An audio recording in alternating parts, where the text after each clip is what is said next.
Evan. How are you?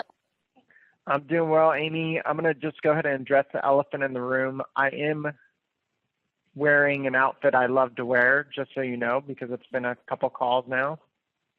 You are the Mr. Rogers of lending world. That's it. That's it. You know, my children don't even know who Mr. Rogers is, so that's kind of sad. Did you see that movie? I haven't. Is it sad? I have to see the movie. Yes. Really, really, really, really, really good.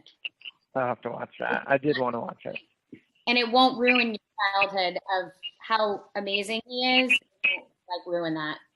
Well, that's good. Yeah, please. Don't ruin that. No, it's super good.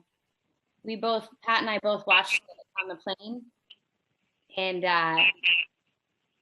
it won't disappoint. Well, I'll add it to my list. Yeah, it's really good.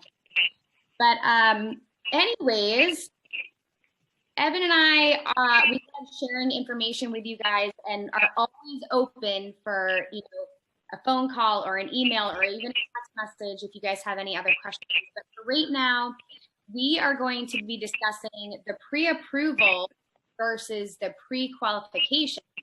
And Evan over at Family Mortgage is Mr. Guru when it comes to anything lending. So I'm going to throw that over to you right now. Awesome.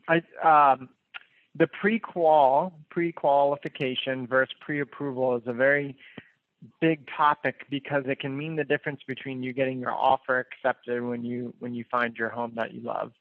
And I can't tell you how many times I'm called up at 0 hour to get a full pre-approval done for a client or a brand new client or someone on the weekend. Like, it is such a big deal in our industry, especially our area, to have a full pre-approval.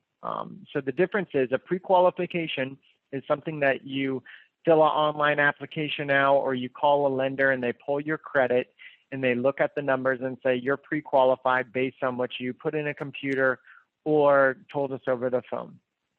So it at least gives us an idea that all the numbers are going to work and allows for that letter to go out. And we issue that letter from time to time. It's a weekend and they just need something to get to the dance floor making an offer.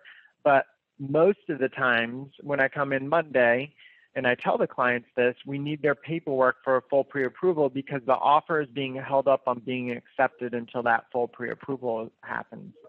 And, realtors like yourself, Amy, all the time call me and they're like, hey, this is a pre-qual and I'm not going to accept it until I have a full pre-approval. Where are you at with getting documents from the client? So pre-qual means no documents. Pre-approval means you've fully documented pay stubs, tax returns, bank statements, all of that, those items. And so what I see is who wants to go through the paperwork mess of getting a loan without having a house under contract, right? But the more work we put in up front, the easier it's going to be at the end. And it's just a necessary evil of being able to buy a home. So that's what we kind of talk through with clients. We want to do full pre-approvals from the get-go with all of our clients, and the majority of them we do, more than ever. So the things that you run into on, the online lenders, the things that you hear are pre-quals most of the time. And so you just have to you have to look out for that stuff because it can put you behind the 8 ball when you find your home.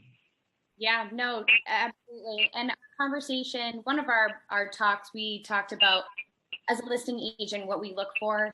And I know I talked real briefly on that because I knew we were going to have this conversation, but it's definitely one of the biggest things that we'll look at initially as a listing agent, also as a buyer's agent as well, because nobody wants to get through, all the way to the last hour, 30 days into a contract, let's just say, the sales process, and all of a sudden you're really not approved for this one. Nobody wants to do that. So as a buyer's agent, again, we want to make sure that we're being super proactive with that and making sure the final destination is that comes to the table.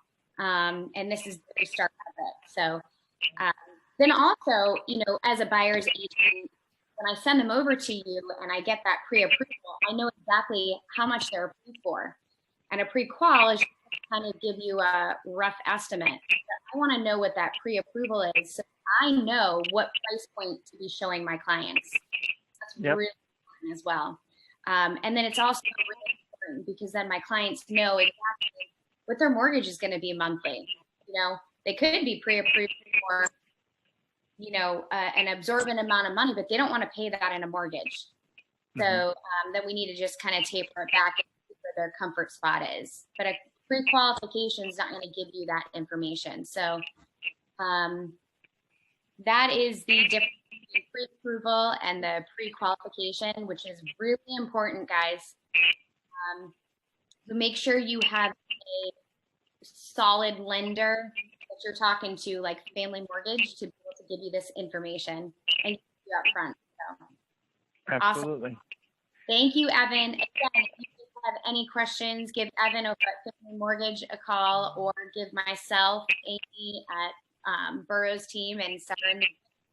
And we're here to help you guys. Have a great day, Amy. Thank you. You too.